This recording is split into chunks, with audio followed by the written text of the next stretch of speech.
Bem, bom dia a todos, bom dia a todas. Vamos retomar a nossa revisão de direito civil. Eu queria perguntar aos senhores e às senhoras o que é comoriência? O que é?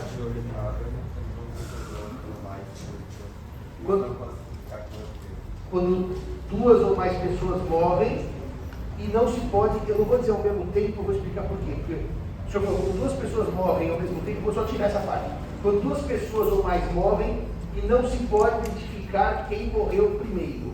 Exatamente isso é comoriência. A comoriência, ela não pressupõe que a morte seja no mesmo evento. As pessoas normalmente dão um exemplo óbvio, que o pai e o filho que morrem no acidente automobilístico, que é o mais comum. Ou o avião, que cai numa família, morre o pai, a mãe, os filhos, as filhas, todos no acidente. Mas a comoriência, na verdade, ela não exige que seja uma morte no mesmo evento. Uma pessoa pode morrer no Rio de Janeiro ou em São Paulo com uma diferença tão pequena que não se sabe quem morreu antes e quem morreu depois. E qual é a importância da comoriência? Já que o senhor acertou, qual é a importância da comoriência? O que é importante para o tema? Sucessão. E por que é importante na sucessão saber quem morreu antes? Porque para eu herdar, eu tenho que estar vivo. Eu não posso estar morto para ser herdeiro. Então, a questão da comoriência é de sucessão. Porque na sucessão, eu exijo pré-morte de alguém para que o outro seja herdeiro. Eu não serei herdeiro se morrer antes de alguém. Tem que morrer depois do sucedido. O sucedido em latim se chama decujus. Viu essa expressão? O sucedido, o falecido, se chama decujus. E vem de uma expressão latina, decujus successione agitur ou agitur, daquele de quem se trata a sucessão. Decujus successione agitur ou agitur. Muito bem, então a comoriência interessa por quê? Se eu tenho um acidente automobilístico e morre o pai e o filho, mas quando eu chego ao local, o pai já está morto e o filho não, ele pode morrer 5 minutos depois, não é comoriência, porque eu tenho uma prova médica de pré-moriência. Então isso não é comoriência. A comoriência interessa porque quando eu não consigo comprovar a pré-morte de uma das pessoas envolvidas, agora sim, qual é o efeito da comoriência? Isso, perfeito. Não há relação sucessória entre os comorientes. Na verdade, as pessoas do direito civil costumam definir errado, dizem comoriência é quando a morte é simultânea e não há relação entre eles. Não há relação sucessória entre eles, é efeito da comoriência. A comoriência é uma morte é uma morte que não se consegue identificar a pré-morte. E, portanto, o efeito é não existir relação entre os comorientes. Quando se lia Silvio Rodrigues dava um exemplo na sua obra de um julgamento que é muito interessante, porque eu conheci um caso, eu não vou dizer da minha família, mas pessoas próximas da minha família, que aconteceu o seguinte: A era casado com B, eles não tinham filhos, e se eles tivessem filhos, irrelevante quem morreu antes, no direito brasileiro, os filhos herdam logo na primeira classe, mas eles não tinham filhos, e esse tinha a família dele e essa tinha a família dela. E houve um assalto, mas foi exatamente o que aconteceu nesse caso que eu conheço. Aliás, de uma família libanesa, depois eu falo o quê? Seu pai que mais conhece, daqueles libaneses da antiga. Entrou um assaltante na casa desse casal e matou a mulher e matou o marido no mesmo assalto. Latrocínio. E o que aconteceu então? Ela, se tivesse morrido antes, teria transmitido para ele a herança, e dele 100% para a família dele. Ou se ele tivesse morrido antes, a herança vinha para ela e 100% da família dela. Então, na verdade, está na obra do professor Silvio Rodrigues, que a briga era que todo mundo queria 100%, porque dizia que o outro tinha morrido antes. E é interessante, porque o professor Silvio Rodrigues conta que a única pessoa que podia atestar com certeza quem morreu antes era o assaltante, que matou os dois. Só que ele dizia que estava sob efeito de droga e dizia, eu matei os dois, mas quem eu não lembro? A ordem. E se não lembra a ordem, não há como se provar pré-moniência, porque a morte foi muito próxima. Não há prova técnica da pré-morte. Logo, se não há pré-moniência, co-moniência, certo? Logo, 50% que era dele foi para a família dele, 50% que era dela foi para a família dela. A herança foi dividida meio a meio, porque não se pôde provar a relação sucessória entre o marido e a mulher. Não tenho filhos, não tenho marido e mulher relação sucessória, eu vou para os colaterais, irmãos dos falecidos. Sim. Uma pergunta. Suponho que tem uma câmera que filmou esse assalto e provou que a mulher não foi primeira. Qualquer tipo de prova, doutor, qualquer tipo de prova que afaste a morte simultânea, porque ela é presumida. E se ela é presumida, essa presunção é uma presunção simples. Então, qualquer meio de prova admitido em direito pode afastar a conveniência. Pode ser técnica, pode ser testemunhal, pode ser eletrônica. Não, tudo bem. A minha pergunta é o seguinte: ninguém contesta essa solução, por exemplo, para mim, assim, o meu entendimento, tirando que a conveniência que você quer, o fato de 100% para a família dele, por exemplo, ninguém contesta essa solução? Quer dizer, A solução de 100% para um lado ou 100% para o outro é uma solução jurídica da ordem de vocação hereditária, que é o tema de sucessões, que o Código estabelece. Como o Código estabelece uma ordem, essa ordem só pode ser contestada se a gente mudar o sistema jurídico vigente sucessório. Mas existe uma lógica. Quem morre deixa para... Eu vou falar bem sucinto e en passant. Quem morre deixa para filho. Se não tem filho, deixa para pai ou mãe. Se não tem filho nem pai ou mãe, deixa para cônjuge. Se não tem filho, pai ou mãe nem cônjuge, deixa para colateral, que são os irmãos, tios do falecido.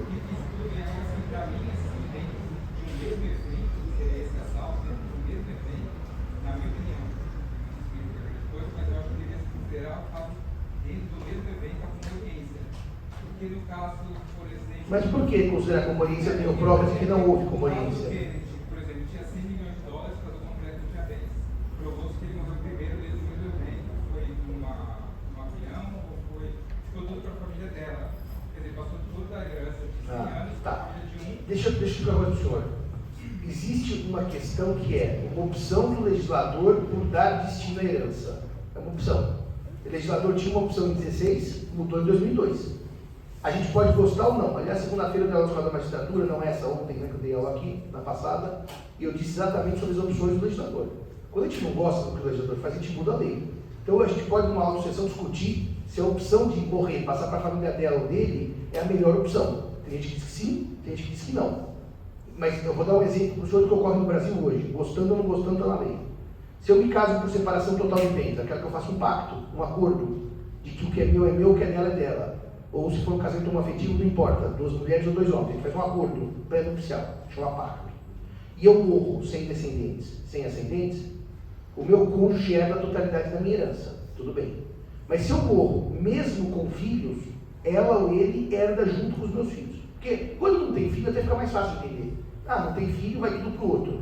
Mas quando eu tenho filhos, ele herda filho, filha, junto com ela. Então, doutor, essa solução jurídica dada por Quatro Castro, quando fez o livro de sucessões, é uma solução jurídica altamente debatida, mas está na lei.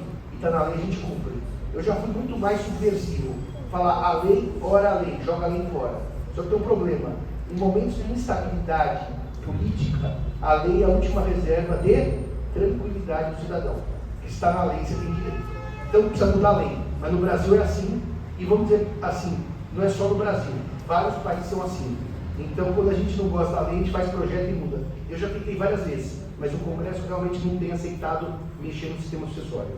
Eu já tentei vários projetos, principalmente na parte dos pacta corvina, que são os pactos sucessórios. Muito bem, vamos seguir com a máscara da desilusão. Né? O senhor viu o Homem da Máscara de Ferro, de DiCaprio? Não, né? Viu? Então. O senhor lembra? Ele é irmão de qual rei francês? Luís XII. Não, Luís XII é um pouco antes, mas tá bom. O senhor acertou que é Luís, já é um grande mérito. Em tese, ele é irmão do Luís XIV. Em tese, filho do Luís XIII, mas é mentira tudo. Muito bem. Então, a comoriência é isso. Superada a comoriência, vamos falar sobre pessoa jurídica. O Código no artigo 44 traz uma lista, um rol de pessoas jurídicas. O sistema brasileiro, até que me prove o contrário, ele é um sistema fechado para as pessoas jurídicas. O senhor quase caiu e ia derrubar outro computador, teria sido uma coisa fabulosa. Eu ia pedir desculpas, mas eu ia rir bastante, porque eu não aguento. Eu não gostei que ninguém se machucasse, mas eu dou risada. Se o senhor caiu, eu vou dar risada. Depois eu peço desculpas e ainda dou auxílio se o senhor se machucar, mas eu vou dar risada. Eu só aviso antes para ninguém se assustar. Muito bem. Uma vez eu estava tendo aula aqui no terceiro ano com o professor de direito, até faleceu o Casella. Entrou um amigo nosso atrasado, e do jeito que ele sentou, foi só ele sentar, mas ele tomou uma queda que parecia que tinha derrubado a faculdade toda. Ninguém produziu que estava bem, todo mundo riu, inclusive o professor. Depois nós perguntamos que ele estava bem. Muito bem, a pessoa jurídica, então, nós temos um rol no artigo 44, que, até que me prove o contrário, é o chamado rol taxativo. O que está lá é pessoa jurídica, o que não está lá não é. Basicamente é uma lista fechada. Tá? Há muita gente que discute se o condomínio edilício de prédio é pessoa jurídica ou não é, certo? Discutiram isso mês passado? E o condomínio é ou não é pessoa jurídica? Não? O senhor foi firme, ente despersonificado, né? E o que significa ser um ente despersonificado? Está correto. O que significa ser um ente despersonificado? Como é que é? Tem o CNPJ. É uma grande definição. Sabe o que é uma grande definição? Porque todas as pessoas jurídicas têm CNPJ. O condomínio tem CNPJ. Logo, o condomínio é ente despersonalizado porque tem CNPJ? Ou seria o contrário? Ele seria pessoa jurídica porque tem CNPJ? Não, o seu raciocínio é o contrário. No fato é o seguinte, há para as pessoas jurídicas um elemento fiscal, identificação fiscal tributária, que é o CNPJ, Cadastro Nacional de Pessoa Jurídica, certo? E o condomínio tem CNPJ, o que levou muitos a dizerem que o condomínio seria também pessoa jurídica. Mas, e olha, cada vez há mais autores que dizem isso, que o rol 44 é taxativo, não é taxativo, é exemplificativo. No Brasil, se alguém quiser defender essa tese, tem um autor, professor da UNB, chama Frederico Viegas, ele tem um grande estudo para dizer que o condomínio é pessoa jurídica. Mas qual é a diferença entre a pessoa jurídica e o ente despersonalizado? Esse ente despersonalizado, como vocês bem trataram, a gente diz que ele tem personalidade chamada esdrúxula ou processual. Processual por quê? Porque ele pode ser autor e réu em juízo, mas ele não tem personalidade no sentido de ser proprietário de bens. E é interessante porque o condomínio, se quiser comprar um terreno vizinho, contíguo ao prédio, para aumentar a piscina, a área de lazer, ele não compra. Quem compra são os condôminos, as pessoas físicas, porque ele não tem personalidade para adquirir bens. E, portanto, se você chegar com uma compra do condomínio, você não leva registro no registro de imóveis, porque o condomínio não pode ter bens próprios. Só que isso é muito estranho, porque, de fato, se o condomínio comprar cadeiras e mesas para um salão de festa, ninguém nega que ele é dono daquilo. Em tese não é. Em tese, cada um dos donos dos apartamentos tem uma fração da propriedade da mesa, da cadeira, da espreguiçadeira, do guarda-sol, mas o direito civil não deu esse passo ainda para transformar o condomínio em pessoa jurídica.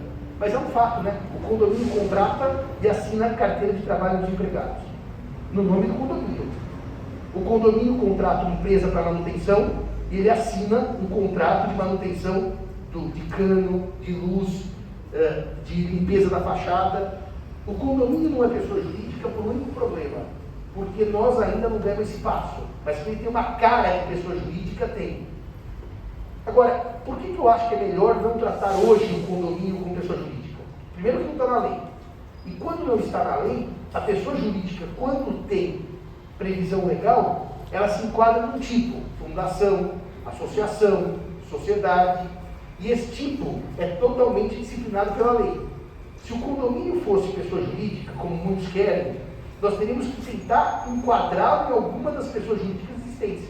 E não tem regras de pessoa jurídica para o condomínio.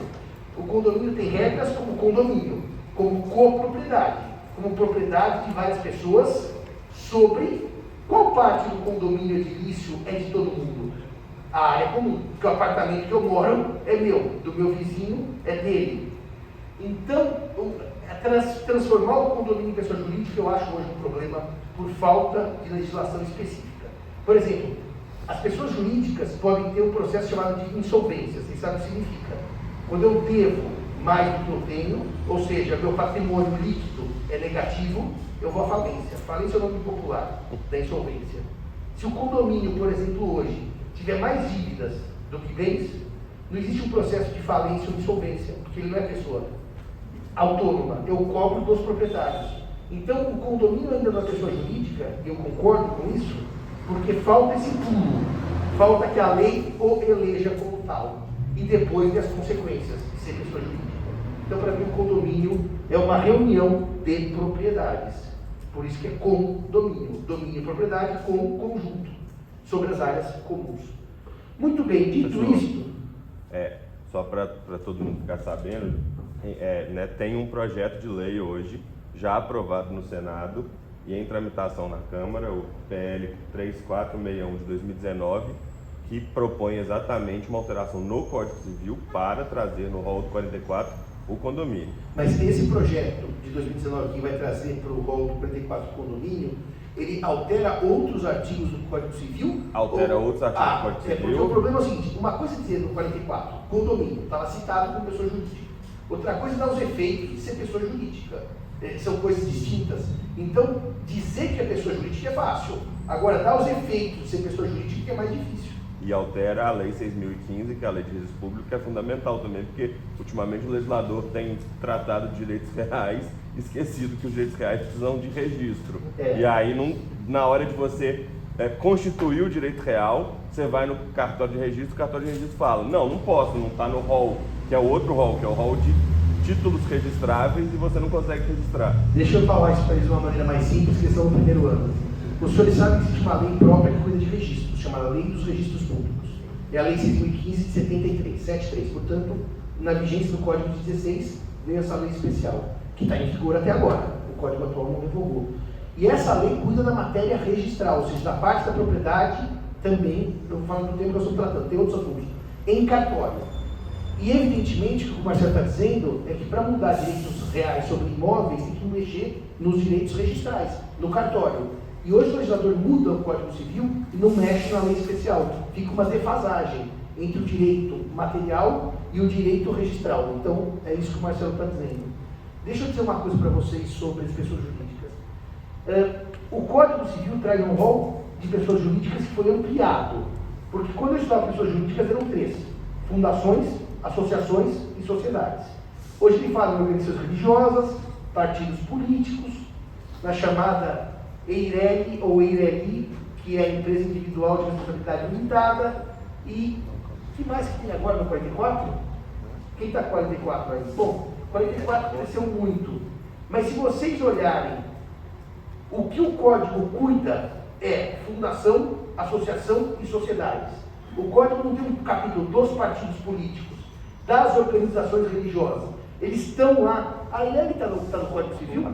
Não, ela acabou, né? Mas aquelas, quando ela saiu por causa daquela reforma que criou as sociedades unipessoais, a EIRELI sumiu do Código. Aí depois, na lei que chama Lei do Ambiente de Negócios, ela foi definitivamente retirada. Não, mas aquela discussão se a EIRELI foi definitivamente retirada não é tão simples assim.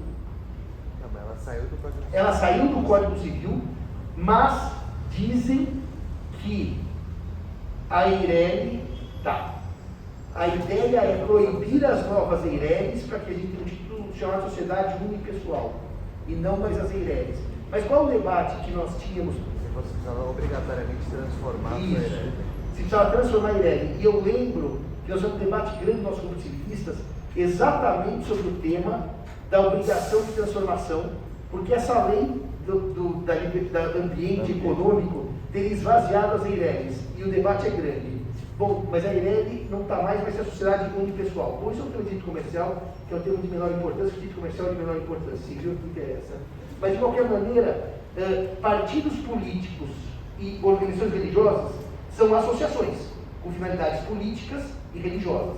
Os partidos políticos têm até lei própria que cuida da estrutura deles, ou seja, eles são disciplinados por lei especial. Eles não precisam ficar dentro do Código Civil como estrutura. Está mencionado, mas tem lei que cuida dos partidos políticos. E as organizações religiosas também são associações com finalidade religiosa. Então, no fundo, a gente não foge muito da ideia de sociedade, associação e fundação. Essas são as três grandes pessoas jurídicas. Essa história da sociedade unipessoal é uma coisa estranha, porque sociedade pressupõe duas pessoas, que são sócias. Se a sociedade é unipessoal, é um sócio de si próprio, para uma brincadeira. Só tem uma pessoa que é sócia. Então, em tese, eu tenho uma opinião muito simples como civilista. Não existe sociedade de uma pessoa. Sociedade pressupõe dois. Pode existir uma pessoa jurídica com uma só pessoa? Pode, mas não devia chamar sociedade. Devia ter outro nome, porque sociedade são dois. Mas o que acontece no Brasil? Só para avisar vocês. Por uma questão tributária, é mais barato ser pessoa jurídica do que pessoa física para trazer dinheiro para si. Vou dar um exemplo simples. Se eu sou advogado e trabalho como pessoa física e dou uma nota, o imposto de renda é 27,5% no final da soma das notas. E eu tenho ainda uma incidência de INSS, como pessoa física. Se eu monto uma sociedade de advogados, na hora que eu distribuo o lucro para mim, esse lucro vem ou na forma do imposto único, ou o lucro presumido, enfim, eu derrubo a carga tributária. Então, no Brasil, trabalhar como PJ, pessoa jurídica, é mais barato do que PF. Então, o que acontece no Brasil? A pessoa física que quer trabalhar pagando menos imposto, cria uma sociedade consigo própria, que chama unipessoal, o que é uma coisa estranha, porque sociedade na estrutura pressuporia duas pessoas. Mas nós abolimos essa ideia para ter essa sociedade consigo própria, que é uma sociedade unipessoal. Está claro isso para vocês? Isso é uma adaptação, a partir dos italianos, de permitir que eu seja sócio de mim mesmo. Então, tecnicamente, vocês concordam que isso não é uma sociedade. Se eu não tenho outro sócio, eu simplesmente vou tirar uma parte do meu patrimônio para realizar uma atividade econômica. Isso está mais para uma ideia de fundação, que eu tiro uma parte dos bens e jogo para um objetivo, só que a fundação não tem objetivo econômico. A sociedade unipessoal tem. Mas no fundo a ideia de dotação é tirar uma parte. Por isso que a Irene era perfeita. Era uma forma em que eu não era sócio de mim mesmo, de tirar uma parte do meu patrimônio para realizar uma atividade econômica. A Irene tinha uma lógica. Sociedade unipessoal não tem lógica jurídica. Mas, no fundo, entre nós, funciona igual. É alguém que vai a trabalhar como pessoa jurídica para pagar a tributação da pessoa jurídica, mesmo sendo sociedade consigo própria. Na advocacia pode ter sociedade unipessoal? Então você é sócio de si próprio. A única vantagem disso, em tese, é recolher tributo a menor. Tem uma outra vantagem. Quando eu crio uma sociedade, qual é a grande vantagem econômica de termos uma sociedade para trabalhar e não trabalharmos como pessoa física? Em termos, não de economia, de poupar. Qual é a grande vantagem? Por que existem sociedades? Exatamente, separação patrimonial. Porque daí os riscos do patrimônio da pessoa jurídica limitam os riscos da atividade para não atingir o patrimônio do sócio. Tudo bem até aqui? Eu separo uma parte do meu patrimônio, ponho na pessoa jurídica e os riscos estão no patrimônio da pessoa jurídica e não da pessoa física. Isso no Brasil sempre foi uma meia-verdade. E eu dou dois exemplos. A sociedade de advogados, por força do Estatuto da Ordem, já é de responsabilidade ilimitada. Portanto, você pode ser advogado, ter um patrimônio de sua sociedade e o seu patrimônio de pessoa física responder pelos danos. Por quê? Tem regra própria. Nós, como advogados, não temos a proteção patrimonial da pessoa jurídica. Você vai dizer, bom, tudo bem, Simão, mas o empresário no Brasil tem. O empresário no Brasil teria, em tese, quando ele monta uma pessoa jurídica, uma vantagem. Os riscos da PJ não são os riscos da PF, ou seja, eu separo o patrimônio e separo o risco.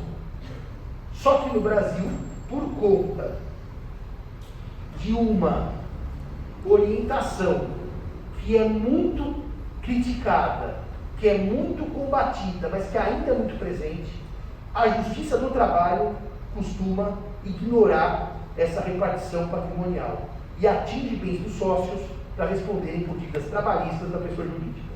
Vocês podem me perguntar, pode isso, não pode isso?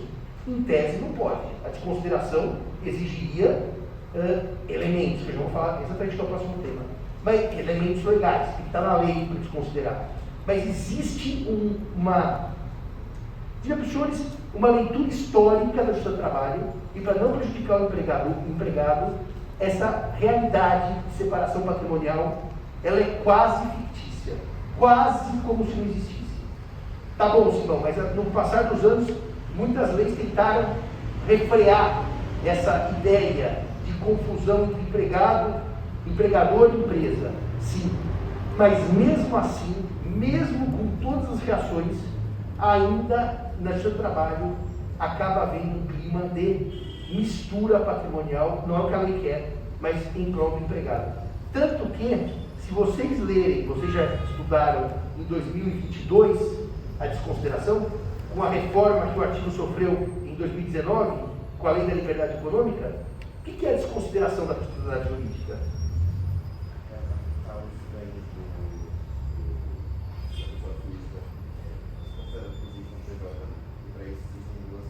Só um pouquinho. É desconsiderar a personalidade jurídica para que os bens da pessoa física respondam por dívidas da pessoa jurídica, está correto? Mas quais pessoas físicas? Ou sócios ou administradores. E há uma tendência hoje em se afirmar que se eu sou sócio e não administrador, eu não teria em tese essa responsabilidade. Se eu sou sócio e não sou administrador, salvo se eu tiver benefício com alguma questão de fraude, de desvirtuamento da pessoa jurídica. Mas em regra são os sócios e ou administradores que respondem, aqueles que estão à frente da pessoa jurídica. Então a teoria do disregard é literalmente retirar o véu da pessoa jurídica para que os bens dos sócios respondam por dívidas da sociedade. E quando eu falo sócio e sociedade, não é só para a sociedade. Fundação, associação, todas essas pessoas jurídicas podem ter desconsideração. Mas o mais comum na prática é sociedade, em que há lucro, que se visa o lucro, que se busca o lucro, uma atividade econômica. E daí eu vou ter essa desconsideração.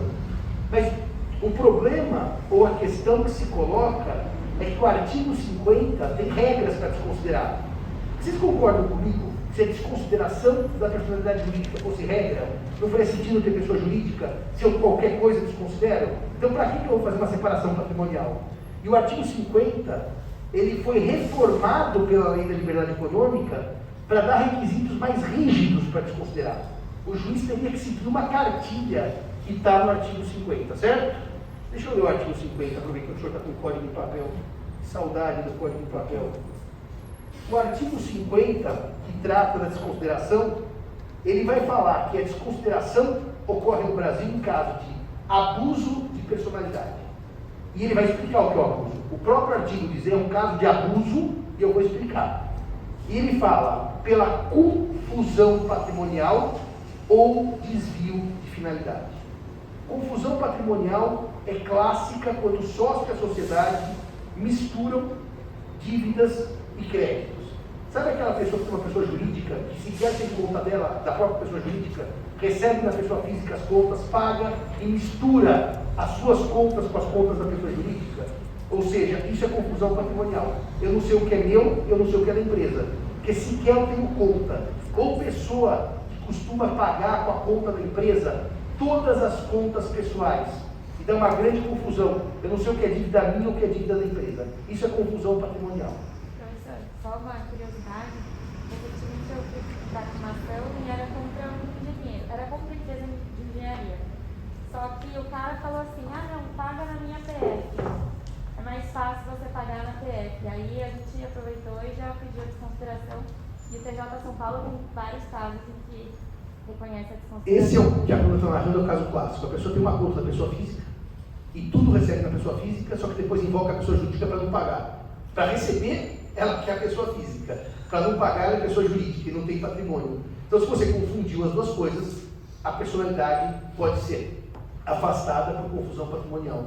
E o segundo caso é o chamado desvio de finalidade. E é interessante que o parágrafo 1º, com essa reforma de 2019, tá? Isso é muito novo, não foi sempre assim. ele vai dizer que o que é desviar a finalidade? É a utilização da pessoa jurídica com o propósito de lesar credores e para praticar atos ilícitos de qualquer natureza. Obrigado.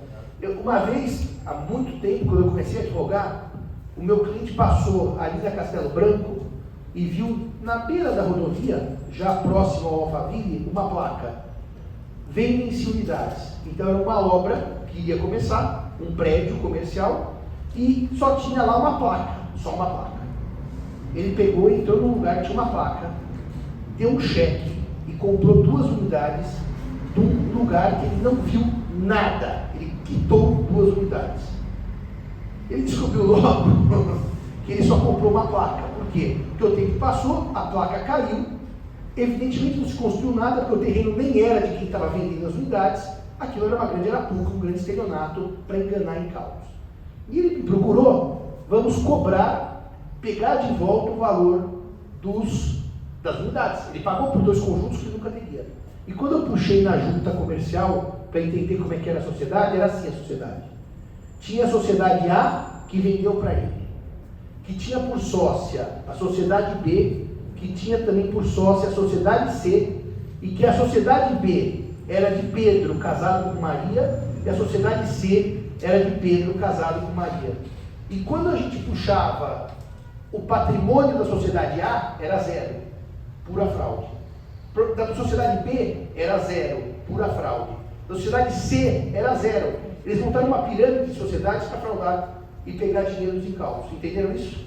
E daí o que acontece? A nossa única esperança era pegar bens dos sócios, pessoas físicas, que estavam na base da pirâmide. Só que os sócios, pessoas físicas que estavam na base da pirâmide, casados, eles só tinham um bem, que era uma casa em Alphaville. E no curso do processo, venderam a casa, ou seja, eles se desfizeram do único bem que eles tinham. Então não tinha bens a empresa A B, a C, Pedro e Maria. E o senhor vai dizer: dançaram, não receberam nada. Eu tive alguma sorte nesse processo, porque eu entrei com uma ação cobrando o valor dos 2 conjuntos, estavam pagos, e mais o lucro cessante. O senhor sabe o que é lucro cessante? Alguém sabe o que é lucro cessante? Se você recebe um imóvel, você aluga, e aquilo te gera uma renda. Se você não recebe o imóvel, você não tem renda, porque não recebeu o imóvel, não pode nem usar, nem alugar. Então, lucro cessante é uma categoria de responsabilidade civil que vocês vão ver no 3º ano, que é aquilo que eu naturalmente lucraria, receberia de renda. E eu entrei com uma ação cobrando os 2 valores, os 2 imóveis, e o lucro cessante por uso. E o valor estava espetacularmente alto, só que qual bem eu ia tirar do devedor? Nenhum. Só que daí eu descobri, então, que no meio do processo ele vendeu a casa. E quando você vende um bem no meio do processo, isso tem a chamada fraude à execução. É um instituto que basicamente, bem sucintamente, diz que se você vende no curso do processo que você tem, ficando insolvente, aquela venda não deve produzir efeitos, ela é ineficaz. E quando eu descobri quem comprou aquela casa, que era uma casa muito grande em Alphaville, uma mansão, eu procurei aquele que comprou a casa, porque quem vendeu eram 2 estelionatários, 2 fraudadores. Eles montaram uma pirâmide de empresas para fraudar. E eles sumiram, claro. Sumiram porque são não presos. E daí eu procurei quem comprou a casa. E eu falei: vocês compraram uma casa que era o único bem de 2 fraudadores. E essa casa tinha sido comprada por um grande empresário de presente de casamento para a filha. E daí, quando eu apresentei a conta, o pai resolveu pagar a conta do meu cliente para que eu não perturbasse a filha. Então, meu cliente ganhou uma indenização de quem comprou a casa, mas não dos fraudadores. Porque os fraudadores, esses sumiram e não deixaram rastro e não tinham patrimônio, por causa de uma figura que se chama fraude à execução. Porque o crédito estava em cobrança quando essa casa foi vendida, no meio do processo. Não é fraude contra credores, que vocês vão ver comigo, que é outro instituto que nós vamos trabalhar oportunamente. Muito bem, dito isto, desconsideração é literalmente atingir bens de sócios ou administradores por dívidas da sociedade. O Código admite ainda, sim senhor,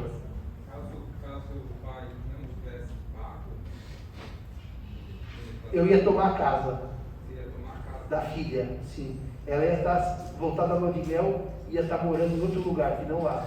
Porque eu ia tomar posse daquilo. A casa era maravilhosa, tinha até piscinas, entrava água dentro. Quando eu vi a casa, eu falei, como tomar essa casa? Pelo menos a gente toma um banho de piscina. Tinha bom gosto, viu? Fazendo churrascão, na laje, sabe? A laje é outra coisa, desde laje, é terceiro ano. E o pai comprou a casa, ele poderia entrar com uma ação? Poderia entrar contra os dois que venderam, só que ele ia ter bastante sucesso com a loteria também, porque os dois sumiram, não tinham patrimônio. Mas o pai falou, o advogado do pai falou para mim, doutor, esse valor para o meu cliente é irrelevante. Vamos acertar isso logo, porque eu não quero dor de cabeça para essa moça. Foi lá e deu um cheque, eu adorei aquilo. Foi o dinheiro mais fácil que eu ganhei na minha vida. Foi lá e deu um cheque. Se o senhor já bateu o carro e deu um cheque? Não, né? Porque não tem mais cheque hoje. Ninguém nem mais. O senhor já viu o cheque? O senhor viu o cheque? O cheque? Sim, mas perto que a senhora usa cheque hoje. Quem aqui tem cheque na carteira? A senhora? Ela me fechou o olho. Ela tem que vergonha. O chefe morreu no século XIX. Sobraram poucas pessoas. Eu e a senhora. Ninguém mais tem chefe. Daqui a pouco, vocês sabem que já tem países que não aceitam mais dinheiro, né? É só cartão. Dinheiro. Eu estava na Inglaterra agora em junho, durante minha licença, e eu fui num certo lugar comer, nós aceitamos dinheiro. O que é uma coisa curiosa, porque o dinheiro, em tese, é um sinônimo da soberania nacional. Então, não aceitar dinheiro é proibir o curso forçado da moeda. No fundo, é um desrespeito à soberania. Só que depois eu estava lendo que os países nórdicos já estão abolindo o dinheiro em papel, até a emissão do dinheiro. Porque eles querem circulação de dinheiro em cartão. Por questão de segurança, de higiene, de produção. Então há um desestímulo à moeda. Então se a senhora usa cheque, se nem dinheiro vai poder usar, o cheque muito menos. É melhor a senhora aderir ao cartão. Cartão a senhora tem? Às vezes precisa me explicar. Eu descobri recentemente que tem cartão no celular. Né? Eu não ponho, tem assalto. O meu é físico. Eu tenho várias neuras com assalto. Bom, muito bem. Onde nós estávamos? Pessoa jurídica, desconsideração. Só dizer uma coisa para os senhores. O processo de criação de uma pessoa jurídica, ele é um processo complexo. Ou seja, não se cria a pessoa jurídica num ato único. Estamos de acordo com isso? Como é que eu crio uma pessoa jurídica? Qual que é o primeiro passo para a criação de qualquer fundação, associação ou sociedade? Qual é o primeiro passo para criar uma pessoa jurídica? Qual? Será que é o estatuto o primeiro passo? Ou eu preciso ter primeiro um ato de vontade? O estatuto representa um ato de vontade. A primeira é um ato de vontade. Que numa sociedade unipessoal, como nós estamos dizendo agora, pode ser de uma pessoa só. Uma fundação pode ser criada por uma pessoa só. As sociedades, em regra, não essa daí, 2 vontades. Associações, 2 vontades. Então, a primeira coisa para a criação de uma pessoa jurídica é um ato de vontade. Só que repare num detalhe. Para que essa pessoa jurídica nasça como pessoa jurídica, eu preciso ter esse ato de vontade por escrito. Ou seja, deixa eu explicar uma coisa bem clara para vocês. Se eu falo, vamos fazer uma sociedade para vender água de coco na porta da São Francisco, é verbal. Não tem contrato, não tem nada. É uma ideia. Isso é o que a gente chama de sociedade de fato. Porque nós vamos vender água de coco, mas nós não criamos uma pessoa jurídica de venda de água de coco. Então, para que haja o nascimento da pessoa jurídica, não basta a minha vontade a dele e nem a venda da água de coco. Tem que ser reduzido por escrito. São os contratos sociais, os estatutos das associações, os regulamentos das fundações e assim por diante. Mas não basta um ato de vontade e não basta que esse ato de vontade esteja por escrito. Tem que dar o terceiro passo para criar a pessoa jurídica. Qual é o terceiro passo? Que deste passo se cria uma pessoa jurídica. É levar o documento ao registro competente. As pessoas jurídicas têm o registro de pessoas jurídicas. É um cartório que registra pessoa jurídica. Por óbvio que as pessoas jurídicas de natureza empresarial vão para a junta comercial. É outro registro de pessoa jurídica. E por óbvio que as sociedades de advogado têm um registro especial, que é na ordem dos advogados, porque a ordem tem essa função registral. Então o registro pode ser no registro de pessoas jurídicas, na junta comercial ou na ordem dos advogados. Então, meus queridos amigos e amigas, é do registro que nasce a pessoa jurídica. Mas repare um detalhe, eu posso ter sociedade sem ter pessoa jurídica. Quando eu vendo água de coco com um colega lá embaixo, e nós combinamos vender água de coco e dividir os lucros, é uma sociedade, mas não é uma pessoa jurídica da sociedade. É uma sociedade contratualmente falando, mas ela é irregular. Então, tudo bem até aqui? A sociedade não nasce só da vontade. E não nasce só da vontade escrita. É da vontade escrita levada a registro junto ao órgão competente. Daí nasce a personalidade jurídica da pessoa jurídica. Qual é a diferença entre uma fundação e uma associação?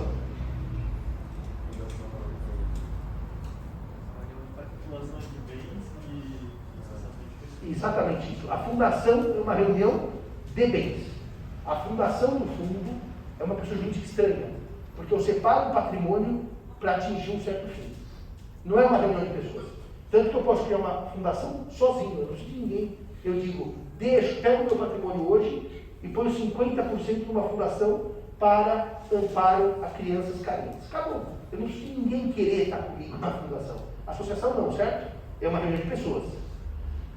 Então, essa é a diferença entre fundação e associação.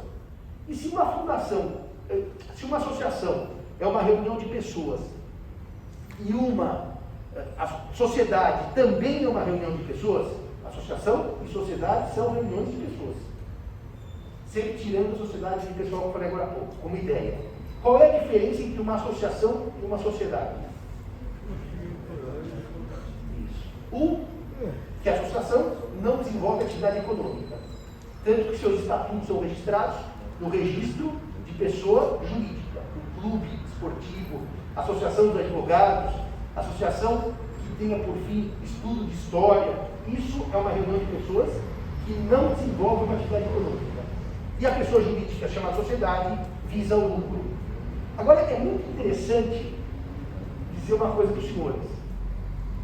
As associações bem geridas, olha o que eu vou falar agora, dão lucro. O que significa dar lucro? Sobra dinheiro no caixa. Tudo bem até aqui? Tecnicamente, isso não é lucro, porque a atividade econômica não existe. Mas eu tenho uma sobra de caixa. Então, por exemplo, o Marcelão é presidente do IBDCON de Minas Gerais, não é? Bom, mas é como se fosse. Ele está representando o presidente do Instituto Brasileiro Contratual. O professor Tartucci é o presidente, eu sou o segundo secretário. O nosso instituto é rico, porque o presidente que o Tartucci está filmando é mão de vaca, ele não gasta dinheiro, só com lucro. É um instituto rico, a gente arrecada muito mais do que gasta. Isso não chama tecnicamente lucro, porque é um instituto, é uma associação, para dar aula de direito contratual. Então, o que sobra na associação é reinvestido na própria associação. Na sociedade, o lucro é dividido entre os sócios. Claro que existem situações que o lucro é reinvestido na sociedade, mas o destino natural do lucro é vir para o sócio, que afinal é a remuneração pelo seu trabalho e pelo seu investimento. Na associação, não. Se ela der muito lucro, ninguém chama os associados e fala, vou mandar R$100 para sua conta. O dinheiro da associação é reinvestido na própria associação. Portanto, há uma diferença clara. Mesmo as associações que dão lucro, elas não dão lucro, elas dão um excesso de dinheiro que não é distribuído e é reinvestido. Uma das associações mais famosas e mais poderosas é a Associação dos Advogados de São Paulo. A ASP tem um patrimônio enorme e um saldo financeiro invejável, mas ela não é sociedade, ela não distribui lucro, ela reinveste no seu, para desenvolver o seu escopo. Associações, sociedades, fundações. Dito isto, eu fiz um panorama e um overview de pessoa jurídica.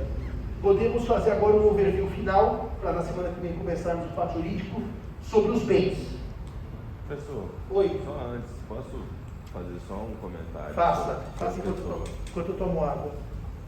Sobre pessoa jurídica, pessoal, o professor falou sobre desconsideração, mas assim, uma ideia muito importante que vocês têm que ter é que desconsiderar não significa extinguir. Você desconsidera, você tira o véu e no momento seguinte o véu volta e a pessoa jurídica ela continua existindo. Isso é um erro muito comum e que gente boa comete. E eu acho que é uma ideia que vocês têm que ter muito na cabeça. Então, o processo de desconsideração da personalidade jurídica, ele é pontual, ele é meramente eficacial, ele não entra, né, no âmago da pessoa jurídica, ele simplesmente retira o véu, você ataca o patrimônio dos sócios, outros administradores e depois retoma o véu. Então, no momento seguinte, se você quiser novamente atacar, você teria que fazer um novo procedimento de desconsideração de personalidade jurídica. Isso é muito importante que vocês tenham isso em mente.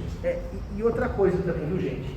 Está perfeito. A desconsideração não é extinção. A pessoa jurídica não acaba quando é desconsiderada a personalidade.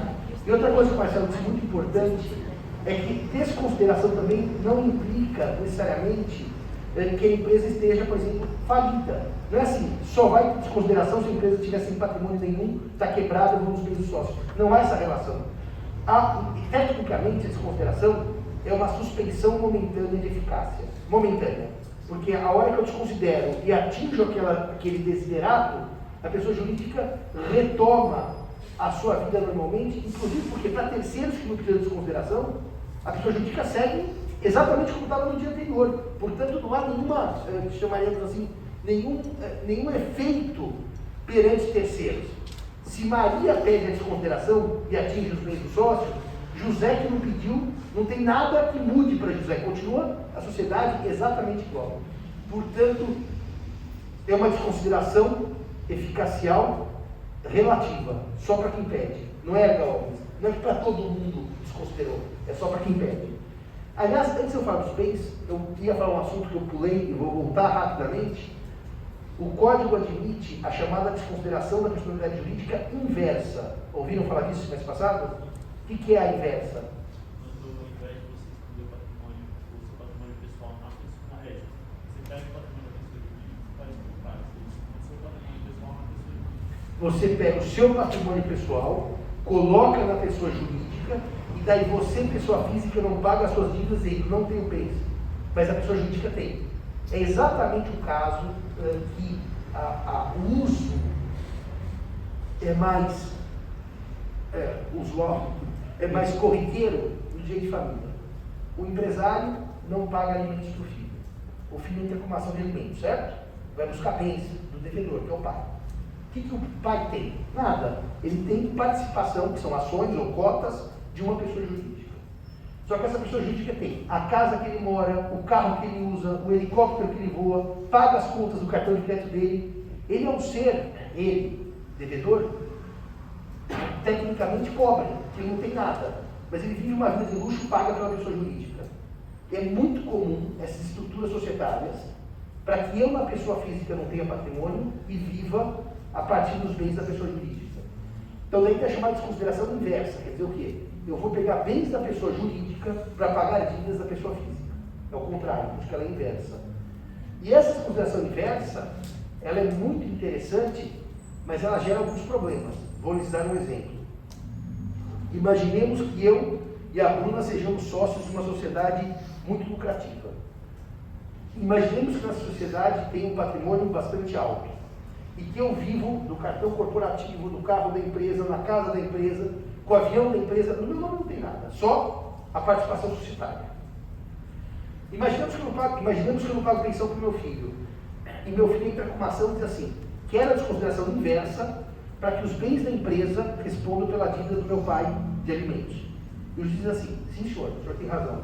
O seu pai está defraudando. E ele toma, juiz, manda penhorar bens da empresa para pagar minha dívida alimentar para o meu filho. Há um pequeno problema aqui, né? Os bens da empresa não são só meus, são também da Bruna, porque nós somos sócios em 50% cada um. Então, repare, na hora que o juiz toma bens da empresa do professor Simão para pagar a dívida do professor Simão, você tem que fazer uma pergunta. E a parte daqueles bens que pertenciam à sócia do professor Simão, que é a Bruna? A Bruna paga a minha dívida alimentar com os bens da empresa? Porque se os bens estão na empresa, é meio a meio, certo? Eu tenho 50% das cotas, eu tenho 50% das cotas. Quando toma uma conta bancária da empresa para pagar a dívida que eu tenho com meu filho, a Bruna está pagando a metade.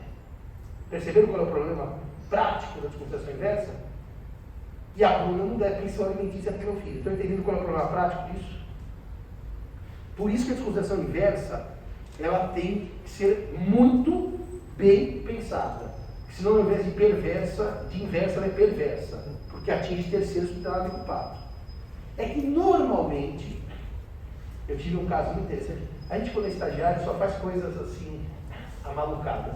Tinha um caso muito interessante quando eu era estagiário, no tempo que eu brigava com o juiz tudo, eu cheguei, aconteceu o seguinte, o cliente era um italiano, e o cliente era um italiano, conhecia uma brasileira, teve uma filha com ele, uma menina. E ele tratava muito bem a filha, pagava pensão, tudo. Um dia ele descobriu que a ex-companheira estava com outro homem, que é absolutamente natural, já tinha acabado o relacionamento, ela fez a vida afetiva dela. Ele ficou com raiva e resolveu parar de pagar pensão para a menina. E eu era advogado dele. E o que aconteceu? Que patrimônio que ele tinha? Zero. O helicóptero era da empresa, o carro era da empresa, a casa era da empresa, os terrenos eram da empresa, ele tinha um empreendimento imobiliário na Bahia. Mas ele não tinha nada, coitado. Ele tinha uma vida de milionário e não tinha patrimônio nenhum, mas era uma vida de milionário. Então, quando a filha entrou com a cobrança da pensão alimentícia, estagiário, hein? Eu era estagiário e advogado, porque advogado não advogava nada, mandava fazer tudo. Eu fazia tudo.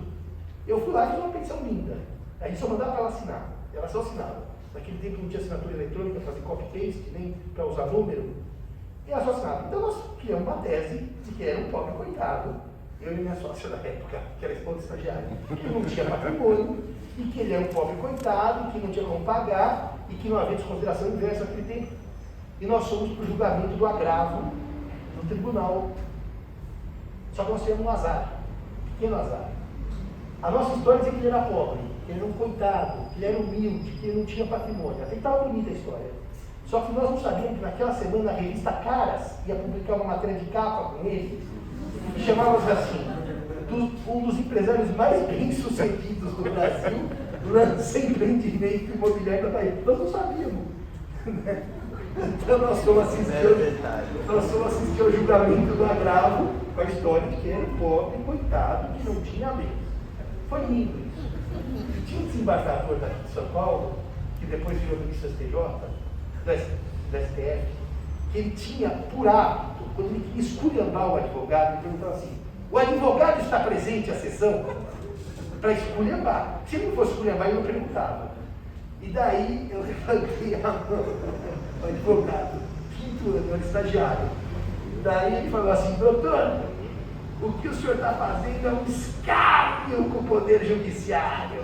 E ele estava com problema na perna, ele pegava uma bengala e batia na mesa, quase isso.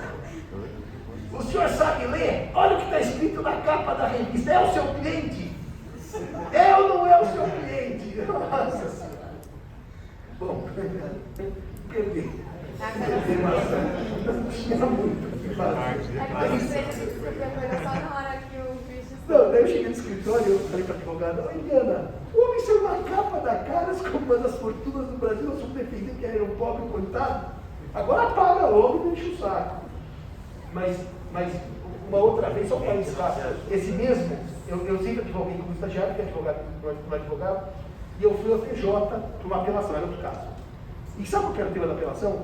Se era possível cobrar aluguel de cônjuge casado por comunhão universal de bens. Só que separado de fato. Separado de fato. E a jurisprudência do STJ, naquele tempo, titubeava sobre o tema. Mas, eles estavam separados de fato, a mulher ficou na casa, o marido queria cobrar metade do aluguel para ela ficar na casa que era dos dois. Sabe a ideia de um usar o que é dos dois? Então paga aluguel. Se um usa o que é dos dois, paga aluguel. E daí foi o mesmo desembargador, vocês sabem o que é? Com a perna machucada. O advogado está aí! Tá, levanta a mão. Ele faz assim, ó. Que vergonha. Doutor, o senhor pede majoração do aluguel fixado em sentença. Pois bem, eu não só não vou majorar, como vou extinguir o processo sem julgamento do mérito.